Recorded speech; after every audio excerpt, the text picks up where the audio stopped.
अस्सलाम वालेकुम everyone, welcome to my YouTube channel visual lecture hub. आज के लेक्चर में हम CS 502 के क्विज नंबर 1 को और क्विज नंबर 2 को डिस्कस करेंगे। First MCQ is while analysing algorithms dash and dash are usually considered difficult to calculate. अगर हम कोई भी एक एल्गोरिथम को एनालाइज कर रहे हैं तो उसमें कौन सी ऐसी दो चीज़ें हैं जो हमें बहुत ज़्यादा डिफिकल्ट होती हैं कैलकुलेट करने में, that is finite and infinite. अब ये दोनों कैसे होती है? This relate to the compatibility and algorithm analysis theory, ठीक है, where determining limits can be complex, यानी कि किसी भी जो हम कह सकते हैं कि एल्गोरिथम को जब हम कैलकुलेट कर रहे हैं तो उसकी जो लिमिट्स होती हैं हमारे पास, ठीक है, उनको डिफाइन करना जी, it can be finite, it can be infinite, तो उनको कैलकुलेट करना हमारे पास क्या होता है? डिफिकल्ट होता है। नेक्स्ट क्वेश्चन है, civics technique is a special case of dash strategy. जो हमारे पास सिविक टेक्निक है, ये कौन सी से हमारे पास स्पेशल कौन सी कैटेगरीज में आती है? ये हमारे पास डिवाइड एंड कंकर में आती है। डिवाइड एंड कंकर में कैसे आती है कि जो हमारे पास सिविक टेक्निक है, सिविक टेक्निक्स में हमें क्या कहा गया था? Repeatedly it divides the data and eliminate the unwanted data, यानी कि जितना भी हमारा डाटा जो है वो अनवांटेड है, ठीक है, हम डाटा को डिवाइड करते रहते हैं और डिवाइड करके हम उसको क्या कर देते हैं? सॉर्ट कर देते हैं। तो ये किस टेक्निक के अंडर हमारे पास कैलकुलेट हो रहा है? ये हमारे पास सिविक टेक्निक के अंदर कैलकुलेट होता है। In dash we have to find rank of an element from the given input, ठीक है, कौन सी ऐसा हमारे पास ऑप्शन है जिसमें से हम क्या कहते हैं किसी भी एलिमेंट का रैंक जो है वो फाइंड कर सकते हैं? That is a selection problem. Selection problem किसके लिए यूज होता है? सिलेक्शन प्रॉब्लम क्या है? हमारे पास वो प्रॉब्लम होता है जिसमें हम के एट स्मॉलेस्ट जो हमारे पास एलिमेंट्स होती हैं उनकी जो है वो रैंक जो फाइंड कर सकते हैं, और जैसे एग्जांपल थर्ड स्मॉलेस्ट नंबर, ठीक है, इस तरीके से हम किसी का भी रैंक फाइंड कर सकते हैं। नेक्स्ट है question number 4, insertion sort is an efficient algorithm for sorting a dash number of element. इनमें से ऐसा कौन सा एलिमेंट एल्गोरिथम है जो हमारे पास डैश नंबर ऑफ एलिमेंट्स को फाइंड करने के लिए यूज होता है? दैट इज अ स्मॉल, ठीक है। स्मॉल कैसे है इसका क्या कहते हैं आंसर? वो कैसे था? Insertion sort is a simple and fast for small data basis data set. जितने भी हमारे पास इंसर्शन सॉर्ट में यानी कि स्मॉल डाटा सेट्स होते हैं उनमें हम अगर हम अप्लाई करें तो इंसर्शन सॉर्ट हमारे लिए एक बेस्ट है, और but it's slow for a large data, ठीक है। सो देयरफॉर इस वर्स्ट केस इज ओमेगा, ठीक है, O and of into n का स्केल, ठीक है। तो इसके लिए इसका वर्स्ट केस भी ये, क्योंकि लार्ज डाटा पे चलता नहीं है, ठीक है, वो स्लो हो जाता है।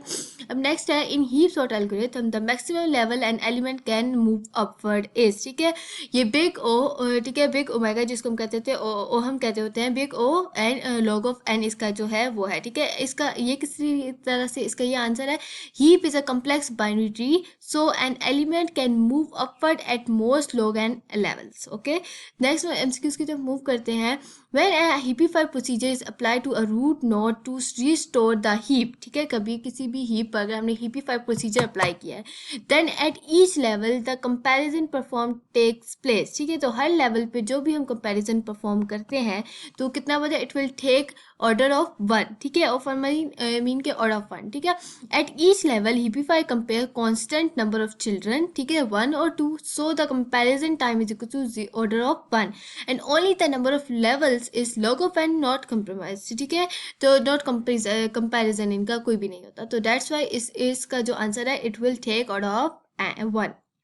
नेक्स्ट MCQ से in heap sort algorithm the total running time of heapify procedure is, किसी भी हीप सॉर्ट एल्गोरिथम में हीपीफाई प्रोसीजर का टोटल जो हमारे पास कितना जो रनिंग टाइम है वो हमारे पास आता है, तो वो कितना होता है? ठीक है, थीटा और theta of log of n, theta of log of n किस तरीके से कि अब complete heapify one note can go down n log, ठीक है, levels, so time theta log n, ठीक है, इसका आ जाता है, इसका ये बाउंड आ जाता है। नेक्स्ट आ जाता है in selection problem the civic technique, ठीक है, किसी भी सिलेक्शन प्रॉब्लम में सिविक टेक्निक क्या होती है? ठीक है, eliminates under undesired data items each time, ठीक है, तो सिलेक्शन प्रॉब्लम में जो सिविक टेक्निक है वो क्या करती है? जो भी डाटा हमारे पास अनडिजायर्ड है, ये रिपीटेडली है या अनवांटेड है, उसको क्या कर देती है? वो रिमूव कर देती है। MCQ number 9 is in heap sort algorithm to remove the maximum element where every time, ठीक है, तो उसका क्या होगा? we call heapify procedure, तो उसको हम क्या कहते हैं? heapify procedure कहते हैं। heapify किस तरह कहते हैं? ठीक है, swap root max with the last element, फिर reduce heap size and call the heapify to restore the heap property, ठीक है, ये एक तरीका होता है कि हम किसी भी heap sort algorithm को या एलिमेंट को रिमूव करना चाहते हैं तो हम इसको हिपीफाई प्रोसीजर को अप्लाई कर सकते हैं, ठीक है, कि कोई भी दो नंबर को पहले जो स्वैप कर देते हैं, जो मैक्सिमम नंबर होता है उसको लास्ट एलिमेंट के साथ स्वैप करते हैं और ये प्रोसीजर चलता रहता है, ठीक है। एंड रिड्यूस हीप साइज, तब तक क्या हो जाता है? इस वजह से हमारा जो हीप का जो साइज है वो क्या हो जाता है? रिड्यूस हो जाता है, और उसके बाद हम call heapify to restore the heap property, जो फंक्शन है या जो एल्गोरिथम है उसको हम कॉल करते हैं। while sorting the order domain means for any two input elements x and y dash satisfies only. ठीक है, all of the above, इसका answer all of the above कैसे है, in an ordered domain. ठीक है, for any two element x and y exactly one is. ठीक है, ठीक है, उनमें से क्या, चाहे वो लेस हो, चाहे वो इक्वल हो, चाहे वो ग्रेटर देन हो, ठीक है, x में, ठीक है, वो this is called a total order. ठीक है, तो ये जितने भी हमारे पास जो हमारे पास ये ऑर्डर्स दिए गए हैं, ये ऑर्डर्स क्या है, हमारे पास ट्रू है. इससे आगे हम क्वेश्चन नंबर 2 पे चलते हैं. क्वेश्चन नंबर 2 में फर्स्ट एमसीक्यूज क्या है, a problem exhibits optimal structure if an optimal structure to the problem contain within the optimal solution to.